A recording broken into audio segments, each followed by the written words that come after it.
Guys, आप लोगों ने अपनी स्कूल्स की किताबों में पीरियोडिक टेबल तो जरूर देखी होगी और उसके कुछ एलिमेंट आज भी आपको याद होंगे, जैसे कि hydrogen, helium, oxygen, nitrogen, isn't it.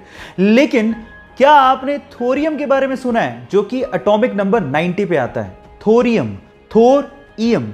थोर से मार्वल का वो सुपर हीरो कैरेक्टर याद आता है, पर सवाल ये है कि क्या थोरियम और थोर इन दोनों में आपस में कोई रिलेशन है? जी हां, है।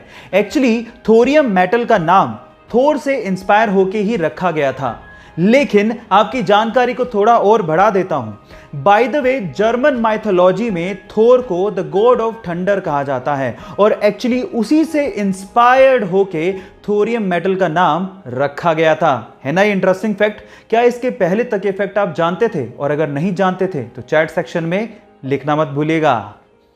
गाइस, ये आपने साइंस की किताबों में जरूर पढ़ा होगा कि कोई भी एटम या एलिमेंट 3 फंडामेंटल पार्टिकल से मिलकर बनता है, इलेक्ट्रॉन, प्रोटॉन और न्यूट्रॉन। लेकिन उसमें इलेक्ट्रॉन सबसे ज्यादा स्टेबल फंडामेंटल पार्टिकल है। इनफैक्ट ये पूरी ही यूनिवर्स में सबसे ज्यादा स्टेबल है। वो कैसे, मैं आपको बताता हूं। एक्चुअली एक इलेक्ट्रॉन 60,000 योटा ईयर्स तक एग्जिस्ट कर सकता है। 60,000 योटा ईयर्स मतलब अपनी यूनिवर्स की एज के 5 गुना ज्यादा समय तक इलेक्ट्रॉन एग्जिस्ट कर सकता है। Oh my God! ये इंटरेस्टिंग फैक्ट जान के आपको कैसा लगा? चैट सेक्शन में लिखना मत भूलिएगा।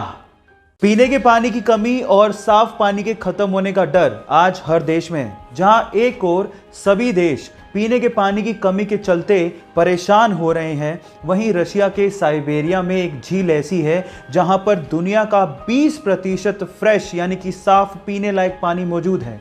उस झील का नाम है झील बैकाल।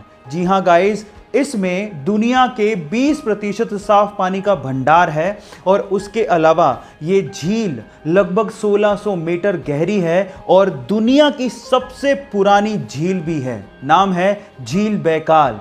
ये इंटरेस्टिंग फैक्ट जान के आपको कैसा लगा? चैट सेक्शन में लिखना मत भूलिएगा। गाइस, मैथ से बहुत लोगों को डर लगता है और उसका फोबिया भी बहुत ज्यादा होता है। इसी वजह से एक बार इंटरनेट पे एक पोस्ट वायरल हो गया, जो पोस्ट आपको अभी वीडियो में दिखाई दे रहा है।